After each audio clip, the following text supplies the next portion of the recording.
Welcome back to another episode of the Working in Hockey show. That's right, we're calling it the show now instead of the podcast.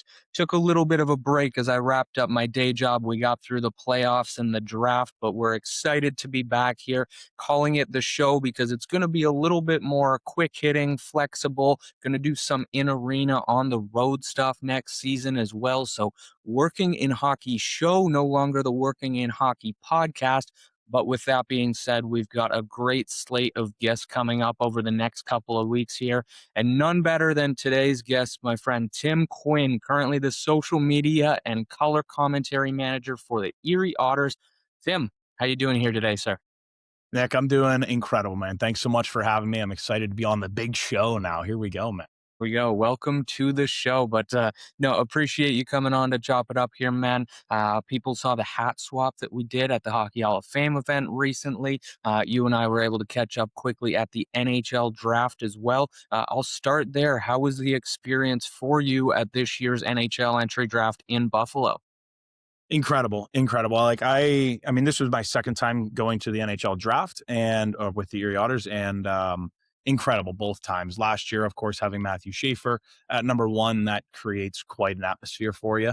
And then this year, being so close in Buffalo and seeing a good hockey town get the draft was really cool. The community that came out outside, I thought, was bigger than last year in LA around the red carpet and really put together that big show out front.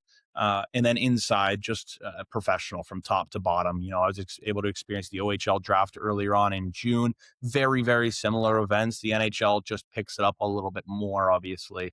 But great show, and was great for our guy Lucas Ambrosio to get picked on day two as well. So incredible experience. Yeah, that's awesome. Next question here for you, Tim, is now that you're past, the OHL draft, the NHL draft, we're officially in off-season mode here. What's a day look like for you right now? What's your main kind of focus or targets over the course of the summer here? Well, like you said, just now hitting the off season, we were eliminated in March. It was the end of the regular season, and so I thought, oh, off season time. But really, it's now. Now that we've hit July, is where we can start to take a break, and we've got some vacations coming up. So we're definitely in the slowest part of the 12-month calendar right now.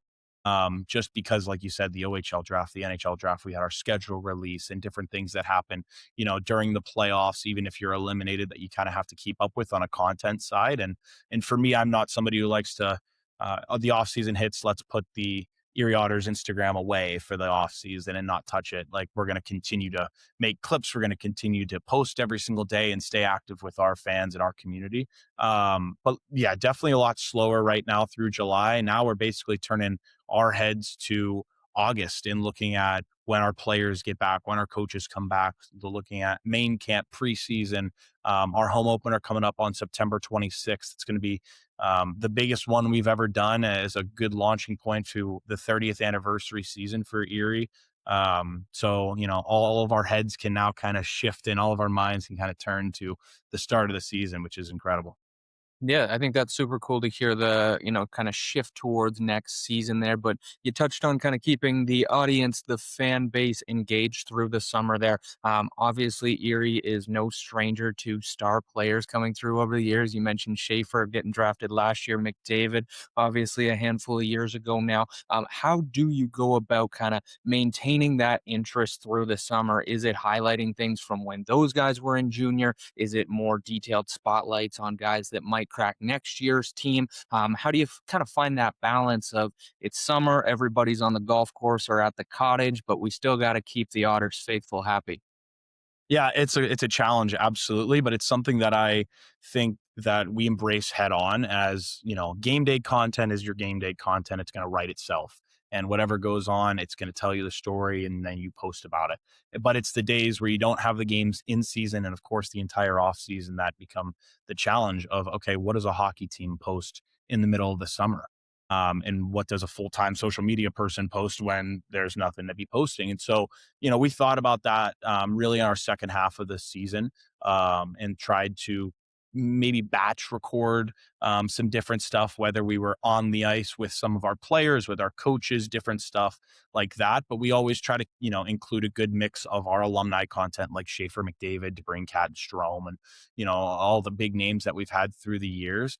So definitely try to keep up with our alumni if they're winning any trophies towards the end of the season, if they become an all-star throughout the year, always pushing that because, Erie is one of those franchises in the OHL who has had some of the most big names. So for me, I always try to ride those coattails. Right, I talk about that almost every time we mentioned Shafe is I only seen him play a handful of games, whether it's in the OHL or now the NHL. Actually seeing him in person. But I'll always try to ride the coattails as long as I'm wearing this logo because he played in Erie, and we will always try to live off of that, of course, in the funniest way possible. But so there's a good mix of our alumni content. I always like to maybe like tease where we're going with things. We just launched our new branding, new colorways, new logos for our 30th anniversary season, and we've shown you the blue jersey. You've seen the navy right now. Of course, we're not going to be wearing the Navy jersey for 68 games. So when do those other jerseys come into play? I guess, just keep an eye out for it. So you always want to have a good mix of teasing what's coming, talking about the past, embracing what the players are maybe doing over the summertime, and then jumping on some of those bigger trends as well and covering those big events like the OHL and the NHL draft. Yeah, and I think something that's, pretty interesting to me there, and one thing that I always love about junior hockey, college hockey, et cetera, Tim, is, your title again, social media and color commentary manager. But we just touched on a lot of different elements of the business there, from special Yeah. jersey schedule to alumni. And I think that that's something that you get with the OHL, the CHL, junior hockey in particular. You get visibility and maybe not responsibility always, but visibility for sure to all these different components that make a successful franchise like the Otters. What's an area of the business that you didn't maybe know much about or think you'd be involved in when you first signed on the dotted line, but now you're a part of it and loving getting to see that section of the business? For me, it's the hockey operations department.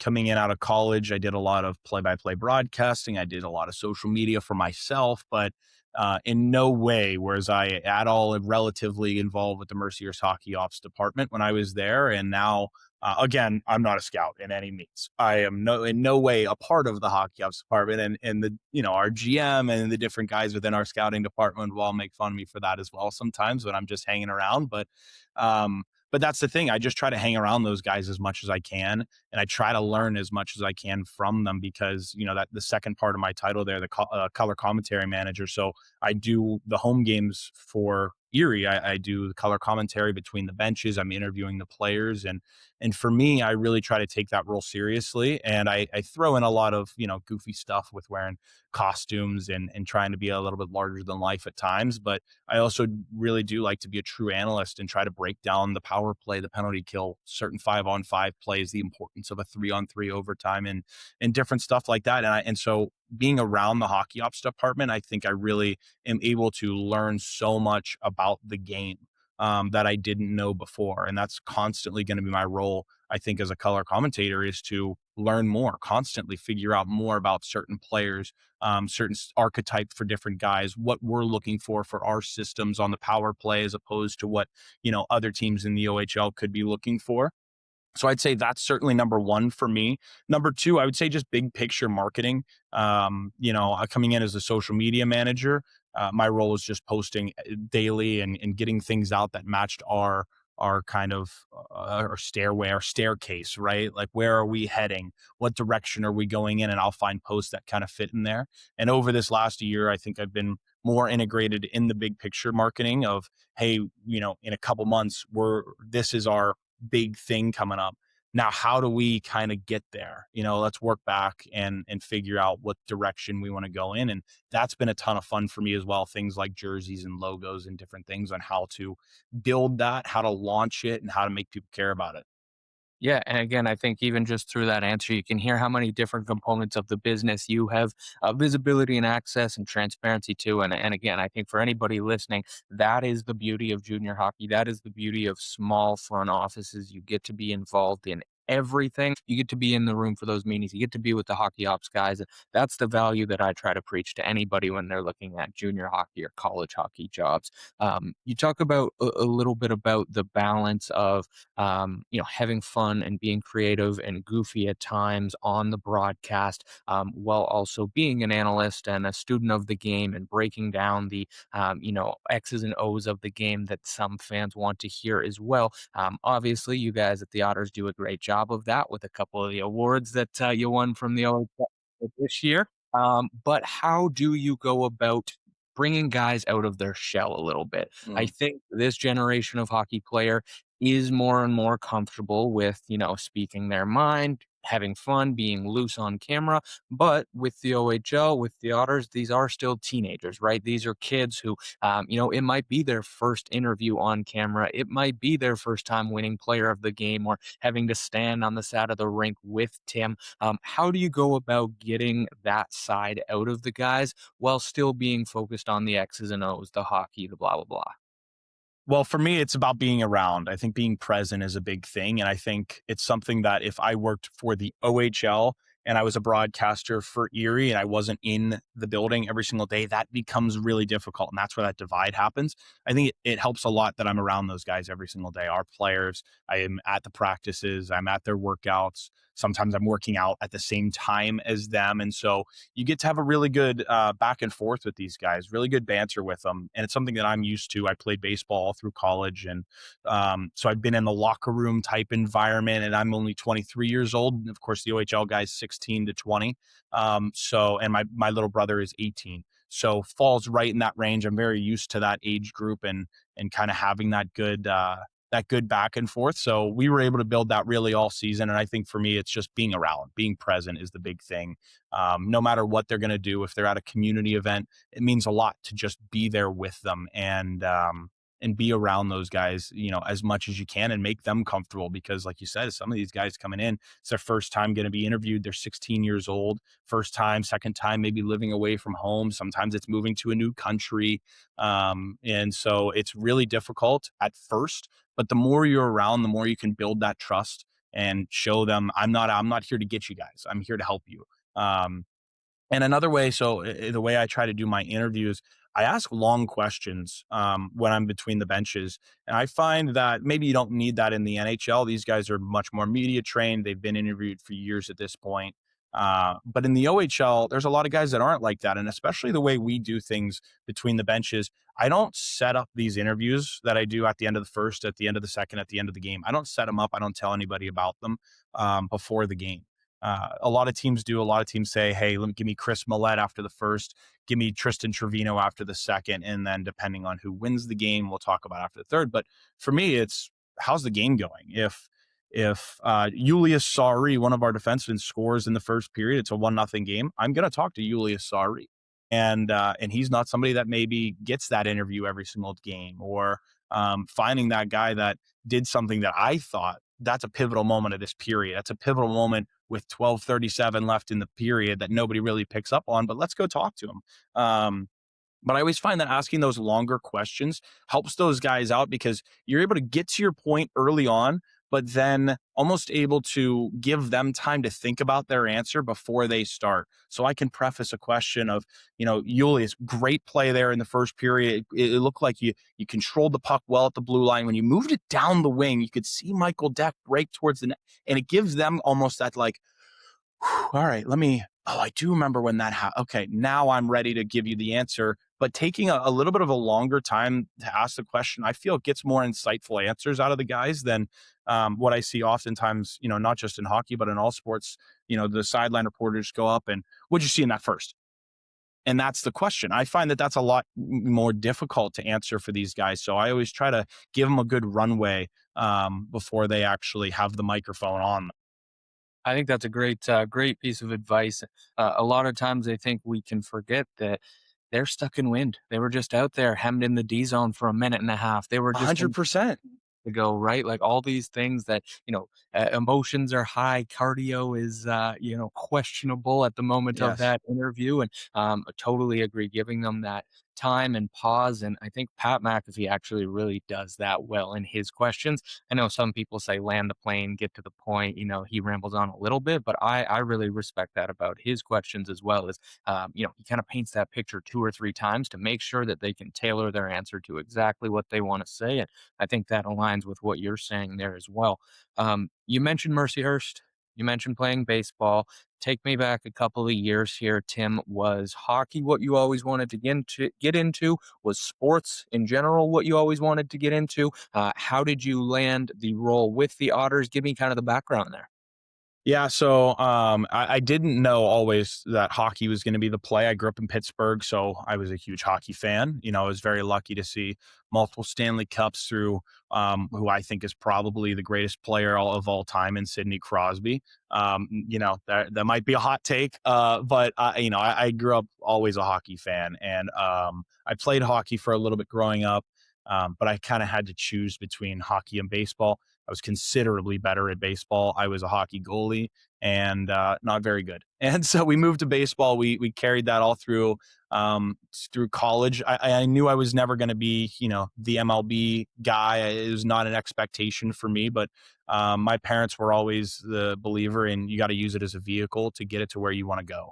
And for me, it was getting to Mercyhurst, smaller school, and basically first semester opportunity hits at the end of baseball practice, our assistant coach said, "Hey, we need somebody to do color commentary for the football game on Saturday." And I volunteered, and from there, I called my first game, called my first football game, and I tried to actually, you mentioned Pat McAfee. I tried to just channel Pat McAfee, and I told the guy I was doing play by play with, hey, I'm just going to try to be your Pat McAfee. I'm going to be your energy guy because that's all I kind of know how to do right now.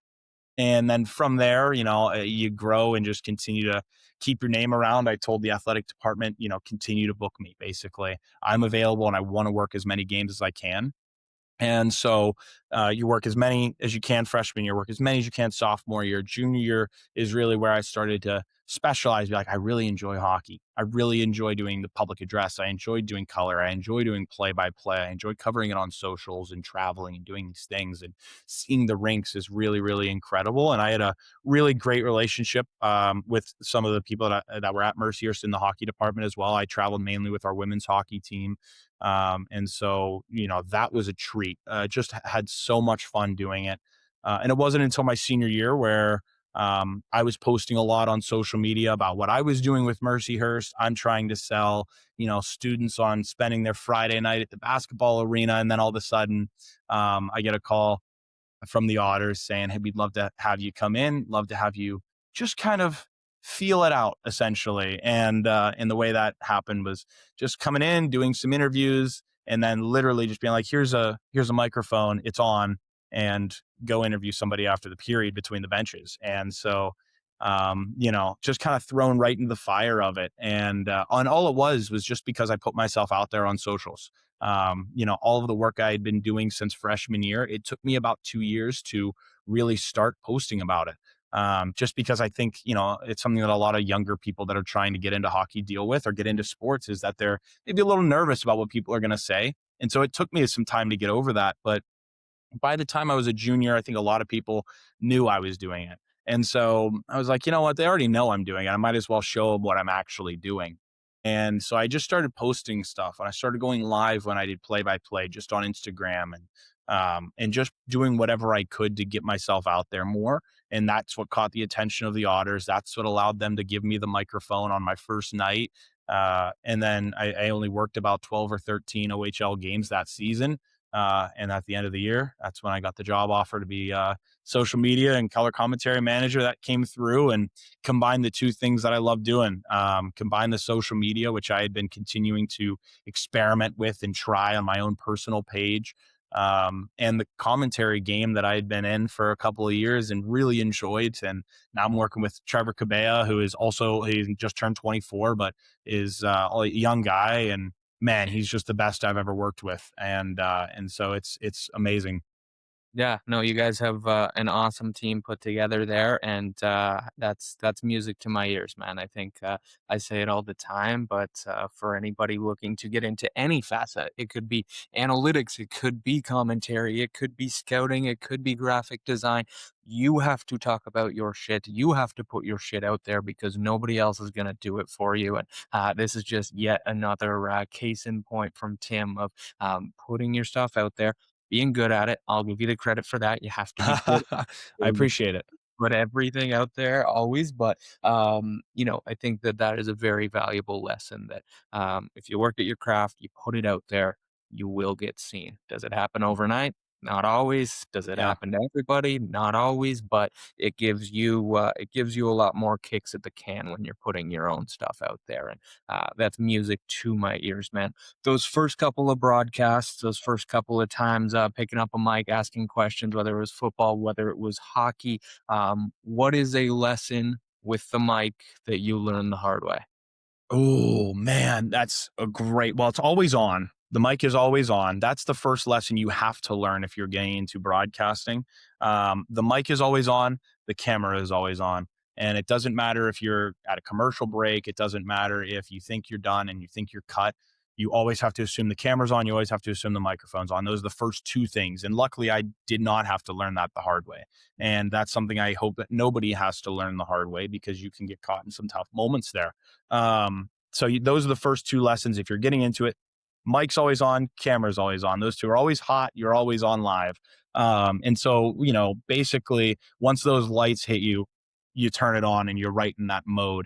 One of the things I think for me, I don't know if I learned it the hard way or just kind of over time, is that you always have to just pay attention to things, and you can't forget, because there were a lot of times in college that I would call the game, I'd go do the post game interviews. I'm like, oh my God, what am I even asking? Like, what did happen in the second period? I gotta not only look back at my notes. So you have to find a way to remember. And whether it's just let it live up here or jot down some notes or have different things, but you have to find a way to keep yourself organized so you know where you're going back to, because you're always telling the story. On the broadcast, you're always telling the story of the game and of the players. And so if Vanessa Upson and Mercyhurst laid a hit in the first period and it comes back in the third and now it's relevant, it's a good thing I noted it down. And it happens in Erie as well. If there's a big hit from Ritter Coombs late in the first period and now these guys are barking at each other in the third, I am glad that I made either a mental note or a physical note of that. Be like, oh, well, Trev, in the first period, these two, he went by and he flipped his hat off on the bench and now they're yelling at each other. So it helps to build that story. So for me, I think it's just try to find your way to remember the story of the game, because there's, especially when you're trying to get experience, trying to do things, you're working as much as you can, doing as much as you can. So it's easy to let that stuff slip and let those storylines slip, but find a way to remember those storylines and remember those little beats that you can then ask in a post game interview or talk about the next day on the broadcast. So again, I don't know if I necessarily learned that one the hard way, but there were certainly times where I was just asking filler questions in an interview because I didn't remember some stuff about it. So keeping those notes is something, it's very, very important. Yeah, and I like what you said there too about finding a way that works best for you. Maybe it's on your phone, maybe it's a notepad, maybe it's highlighting a name when something big happens. Whatever it may be, find what works for yourself, because there is a lot of times where you get to the end of the game and you're like, I'm not sure how to land this one. I'm not sure what happened here. Or on the flip side, that's how I feel a lot of media members, broadcasters, journalists, etc., are able to stand out. Is, you've been around the game, you've been around guys talking hockey a fair bit, you're able to call out a play that happened in the first period that maybe some others didn't see or remember or jot down there. And if you can ask that player about, a really skilled play that they made in the first period that led to a goal or a chance for their team, that sticks with them, that sticks with somebody listening. And that's one really big way to set yourself apart from others, in my opinion. Yeah, 100%. I couldn't agree more. Yeah, yeah. Um, You talked a little bit again about baseball, football, hockey, etc. You played sports. You've been around a number of different sports. What's one lesson that you learned playing sports through school that you've been able to apply to your career now? Again, you're still around a team. You're still around that locker room environment a little bit. Working in sports is very much like playing in sports. What's one lesson that you've taken as an athlete or a player to your career, Tim? For me, the big thing is competitiveness. You have to be competitive, whether it's on the baseball field for me, or just watching the game of hockey and being a social media admin. Like competitiveness is the driving force of why I guess I'm doing what I do. I have a strong desire, as I did as a player, to be the best I can be, and the way that translates now into my job is I want to be the best color commentator in the OHL. I want to be the best color commentator in hockey, essentially. And again, you want to set that. For me, I try to set that as a unattainable goal. I'm not going to beat out Ray Ferraro as a color commentator. It's not going to happen. I'm Yeah. probably not going to beat Biz as a color commentator, as you know. But setting that competitive goal for yourself, I think, is really really important because it keeps me driving. It keeps me working towards that. How can I become a better color commentator this season? So that way I can look at what I did last year and be mad at it and be mad at myself. How can I look at social media right now and try to continue to get better? How can I become a better video editor? How can I get on these trends faster, ask better questions, get better responses from these players? And how can I beat, you know, the London Knights on social media, the largest team in our league? How can I get up there and beat them? How can I beat the Ottawa 67s? And finding ways of being competitive, whether it's the people I work with every day, whether it's the players, whether it's other social medias. You got to compete. And for me, I always try to be the best. And that's kind of the approach I would say our whole organization has now. It's not just a social media thing. This is set at the top, from our general manager, and he wants us to be the best. He wants us to drive to be the best, whether it's ticket sales, whether it's merch, whether it's social media, whether it's on the ice. They have the same goals we have, and that's to be the number one team in the OHL right now. And so having that competitive drive for me is so, so important, and something I am so happy that I had from being a player, from playing in sports and being around sports my whole life. And I think it's really, really applied in so many ways and pops up every single day in this job. I could not agree more, and I think that that's a perfect recap of advice here from the show, Tim. Competitiveness, writing down, jotting down, making note of the storyline through the game, networking at the draft, putting your own stuff out there.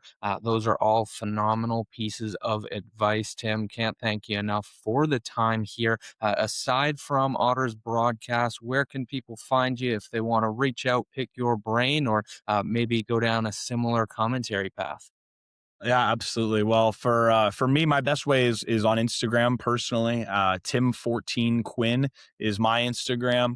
I'm extremely active on there. I'm more active on there than I would be on a LinkedIn. And I'm always open on my DMs. If you need to know anything, you have any questions at all, please feel free to reach out. And if you want to see any of my work, or the work that we're going to be doing this season, then it's at Erie Otters, and we'd love to have you on board as we head towards year 30. Amazing. Well, Tim, thank you again for the time here. Congratulations to you and the team on the broadcast award from the OHL, and hope you get to enjoy the off season here. All right. Nick, thanks so much, man. You're the best.